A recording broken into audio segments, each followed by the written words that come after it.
From William Butler Yeats to James Joyce to freedom fighters like Bernadette Devlin and Parnell and Wolfe Tone, it's been a journey at once tragic and poetic. A terrible beauty has been born, I believe the poet called it. I remember when I was little, my father would tell me about his father's escape from Belfast in 1921, and even show me some of the old letters where there were descriptions of the evil Orange men burning down Catholic neighborhoods and beating their drums so fiercely that their wrists would bleed. And then this is from 3 p.m. that day. Same day. Where did you go, you It's not funny! I don't have any money! Where did you go? I ripped my shirt.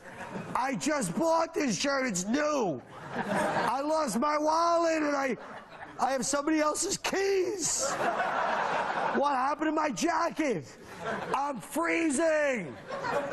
I let that bitch wear my jacket. I thought I was gonna get laid. My nose. I'm freezing.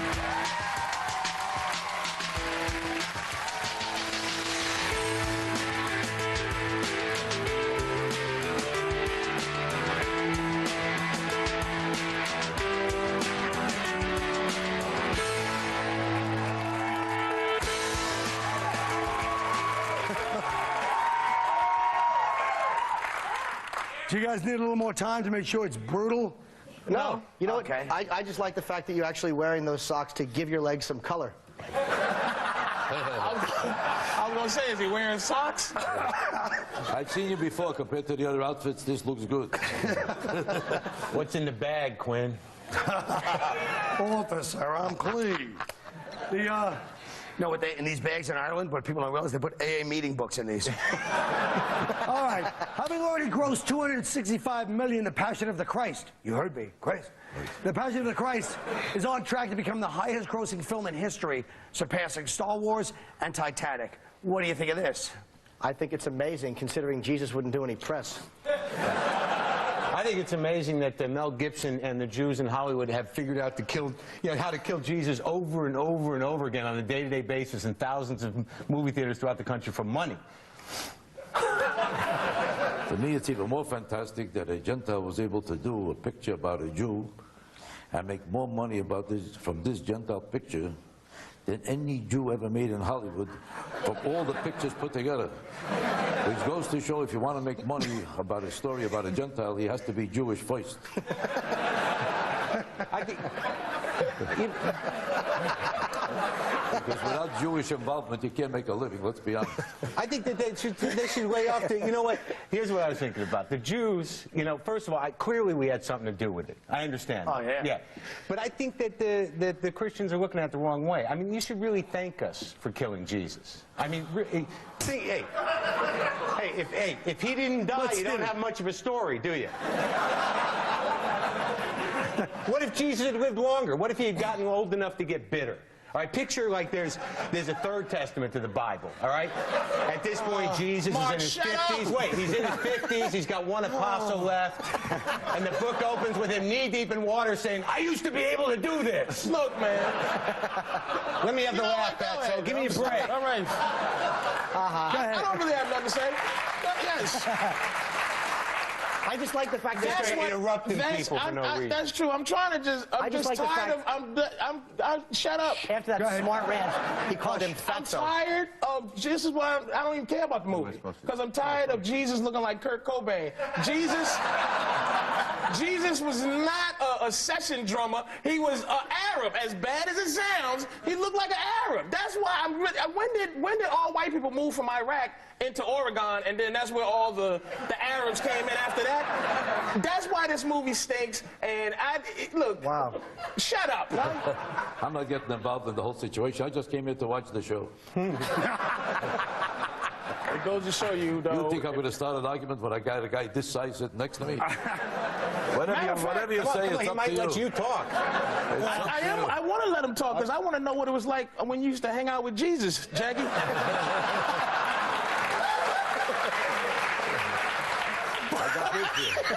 Jesus wasn't my time. I was a few years older than him.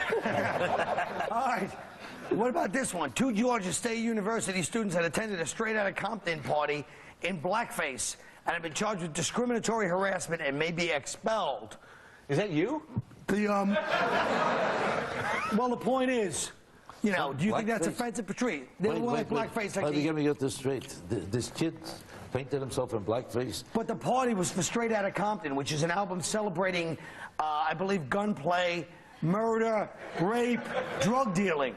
So it was interpreted as But if... this was offensive. Wait. Since when are all these things offensive? I don't remember. Go ahead, Jack. You remember Al Jolson? Go ahead. If rape, murder, and mayhem is so offensive, how come this picture's making more money than any picture of all time? Obviously, rape, murder, and mayhem is a hit. Right. Is But a what hit. I'm saying... And I want to say another thing. Now, what happened? So what if they depicted a blackface with reference to rape, murder, and destruction? Right, a blackface Jesus. Let's Who be even honest. cares? That's sort of what you were saying before. That's what I'm saying. A blackface, that makes him look like how Shut up and let one of the two What if- legends on the show on the panel What talk. if a black guy did it in whiteface? Would anybody get resented? I don't think so. If a black guy dressed What if I did it in a green face? Would the Irish get a result? That's Exactly. right. That's the I whole say point. it's So real. you don't care about that? No. Mel Gibson? No, Mel Gibson, Georgia State, anything. If a black guy dressed up in whiteface, it wouldn't be offensive. People would be happy that he was trying to You're better dressed himself. up in whiteface? Just so can they laugh at him. Why don't you show us your real skin color? But it's not really the same thing, is it? I mean, it's not. Yeah, I mean, whiteface and green face is not really the same thing as blackface, right? Mark, shut the... You know No, what? you shut up. Just you explain it to me. Explain We it don't to need me. a comedian here. We need a referee. What do you want to do? Good point, We need Jackie. somebody to settle the fights here. There's no If exact. I were you, I'd pick on him. It's a lot safer. No, this is fun. This is fun. You're not offended by it. You know You're the not. deal. You're just going to say something against it. You know that there's no history of somebody else painting themselves in another color and it being offensive. Black people, blackface is offensive, period. All right? But don't you think it's funny? I'm not arguing But with don't that. you think it's funny that Straight Outta Blackface- Compton is not offensive? The album. Blackface was offensive years ago because years ago being black means you were being persecuted, rejected, you were suffering, you was in pain and anguish and misery. It was a country. It's still the same thing, Jackie. Now, if you're black, you're a hit. As soon as you show up, take a look.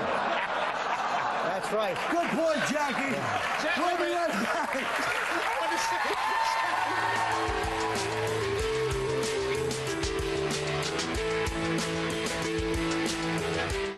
Sanitation, baby! New York sanitation! Yeah! Not to mention all of our great, well, just our great personalities. Remote control! What, bitch? I'm not saying we're the best in the world at handling drink. Come on! Hello! You know, it makes me realize the Irish people really are the greatest people. Irish power! Oh, yeah! Yes! Yes!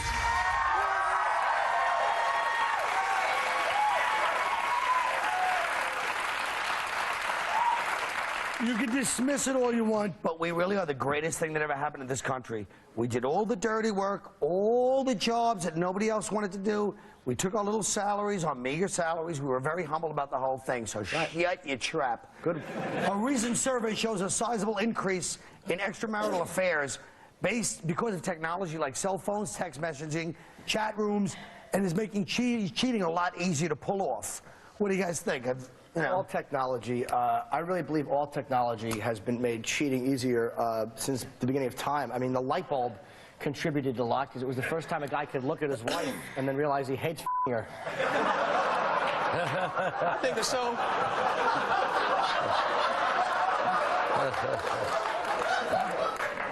Have you? I don't see what technology has anything to do with screwing. What does one thing have to do with the other? You need a cell phone in order to find out where the girl is. All you need is her to show up. All she needs is your address.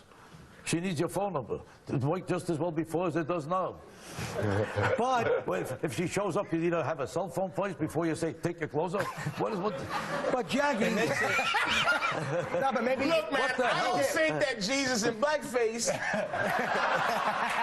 meant anything.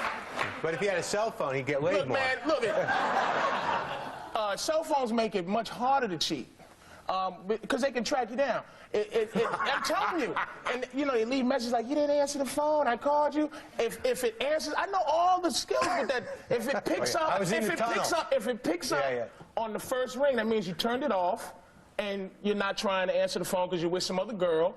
If you don't answer when it rings, you get a missed call. I'm telling you, So you're when at a she battery. couldn't track So you you're at a down, battery. it was better. You could cheat much easier when you didn't have a cell phone. But on the other side, with a cell phone, though, you can lie more effectively from anywhere. And also, with the internet, you know, you can see. Technology optimizes your productivity, so it'll enable you to cheat with more people than you used to be able to. It leaves a trace too, Mark. No, it leaves a trail. Well, maybe you shouldn't go out with such smart girls. Look at. I'm sorry. Wait a second. Jackie, Colin, no. Colin, I wanted to reiterate his Colin, point. Colin, just give that to Jackie and tell her what it is. Jackie, this is a cell phone. It's Patrice going here. Mr. Malcolm, he calls his stage name, you know. Boy, The weird thing, though, is sometimes those... Now I see why you can't find the girl, because I see I see the condition of the people you go around with. But Jackie, we know that, but let's face it, you've been known as kind of a player all your life, you know? Player, but not with girls. With girls. No, this is not my field. I'll tell you something, honestly, Colin. I'm not sure what you meant by that, but it's okay, whatever you meant by it. Let me ask you. Wait a minute. The Moyle business is not big? Like, you don't get a lot of girls?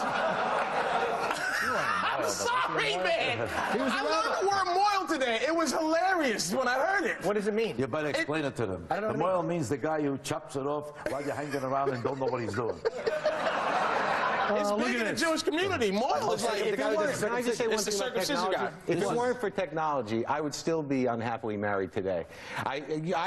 This is when I had a pager, though. When I had a pager, you know, the girl that I was, you know, having the affair with, we had a secret code on the pager, right. and I knew where she was and what she wanted me to call her and everything else. It saved my life. Now, so I'm just saying. I know a lot of cops that if they're fooling around with somebody, their wife pages into the girl.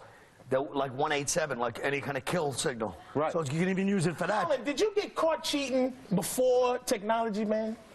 Did I get caught? Maybe when I was a kid, yeah, probably. You can't get caught unless she found, oh, whose number it is? This is a piece of paper in a sock, or this is a whatever. But now, no, people can find condoms on you. You can pull up your phone records and see the numbers, man, that you called. My cell phone bill is Can I this just big. say one thing? No, you couldn't always do that. If only this could have been Crown Heights. You need to be a better liar. You're not a good enough maybe liar. I shouldn't say that one thing. I said bombed. Say it, Colin. Go ahead. Shut up. Go ahead.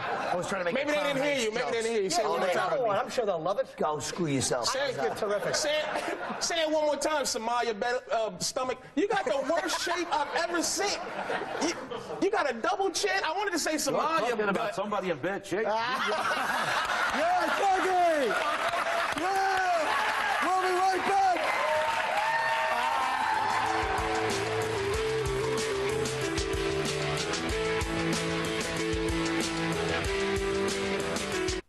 Place your bets now on Comedy Central's new Japanese game.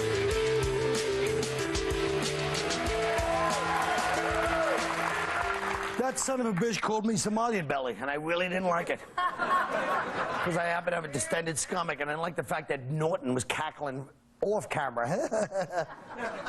Folks, tonight we're going to help some audience members out who each have something they need to share with someone in their lives, but for whatever reason can't bring themselves to say. So we're going to have the comedians say it for them. Our first audience member is Matthew from Ohio. Matthew, what did you want to say? I have a special message for a friend back home. Matthew, Marc Maron is going to help you out. Okay, Marc? Yes. Could you help Matthew with this? Sure, I think I can. Matthew just wants to say, I love you, and I'm sorry I'm so mean. But you're sort of a baby, you know what I mean? You're kind of whining, like, you're so mean, you're so mean. So why don't you shut up, and, you know, maybe he'll ease up on you a little bit, all right? Hope I helped you out. Thanks. Yeah. Thanks. That was what they call the old block. Next is, you can go, Matthew. Go back and, next is Tyler from Virginia. Tyler, what's eating you? I want to say something to the Yorktown High School yearbook class. Okay, Patrice O'Neill will do it for you. Patrice. Yeah, stop. Hey, leave me alone. It don't look. I know I'm a little loser, but I'm a loser now. Wait till later when I decide that I'm going to stop having dignity and go make that money like everybody in this world should. And you guys are going to leave me alone about the fact I don't shave my underarms, or that I watch all the Star Wars films and know all the words from that horse crap, and you're gonna know my name. And what is your name? Tyler. I'm gonna win, because I'm Tyler, yeah! All right. You feel better, sweetie? Oh. Yes. I just go. Now here's Nancy from California. Nancy, what's your problem? I have a message for my ex-husband. You are very lucky. Jackie Mason is going to take care of business for you. Great. Jackie.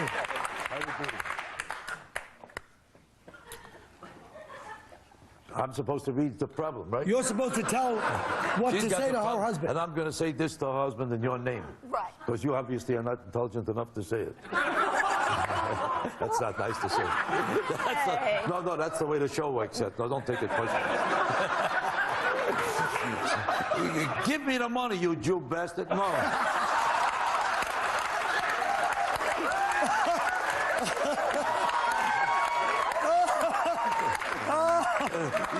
You owe it to me for our divorce, and what else? That's about it. That's it. And if he hears me say it, this guy's going to get so nervous that he'll give it right back in a second because the son of a bitch. What? All right. All right. Thank you, guys. Thank you, Jackie. All right. This is Scott, also from Ohio. Who do you have a message for? I have a message for my roommate. Okay. Jim Norton's going to say it for you. Jim. You know, before when I was laughing with you, not at you. This is the message to your roommate. We know what you did in the hotel bathroom. I'd like to know what he did in the hotel bathroom. I don't think you really want to know. I do. We're doing it. Was it with a girl or after a taco? It was by himself. By himself? By himself? He's with himself. What did he do? He pleasured himself. Did he really? So what? You never whacked off? What? You're blocking. There you have it, folks. A little community service the hard way. We'll be right back.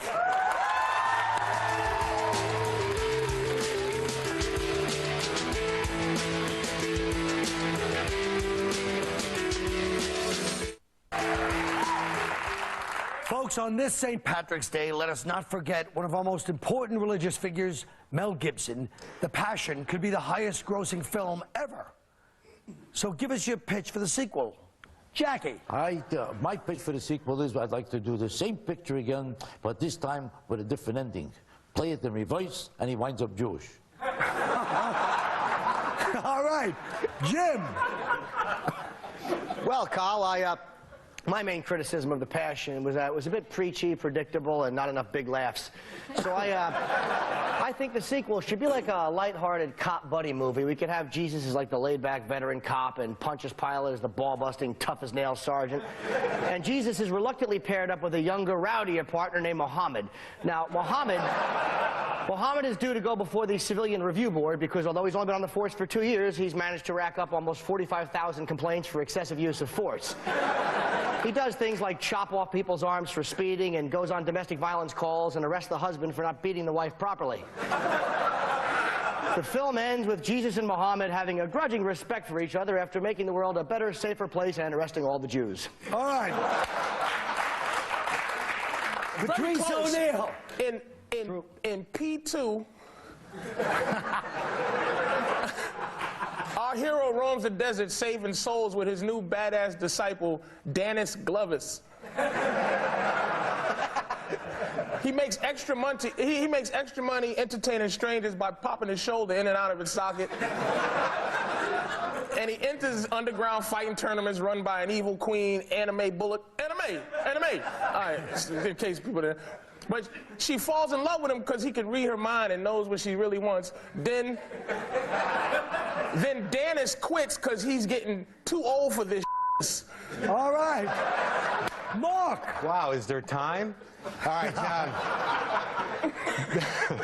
the year is 2011. The CIA joins forces with the Mossad and creates a nuclear-powered cybernetic super Jesus.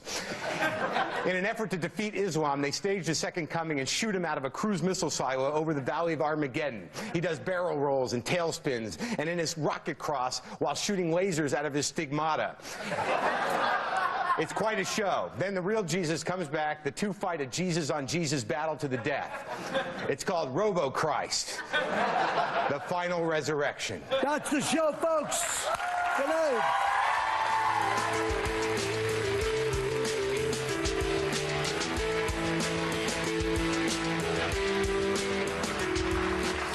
Well, it was certainly nice to have Jackie Mason on the show. It really was. He's one of the master comedians of all time. Now, there seemed to be an interesting chemistry between him and Patrice. Can you explain that? I tried to make a Crown Heights joke about it, and it bombed, so I'm not going to explain it any further than that. But Patrice does have respect for the, guys that he admires in comedy, like myself and Jackie. Now, we noticed you dressed up tonight in...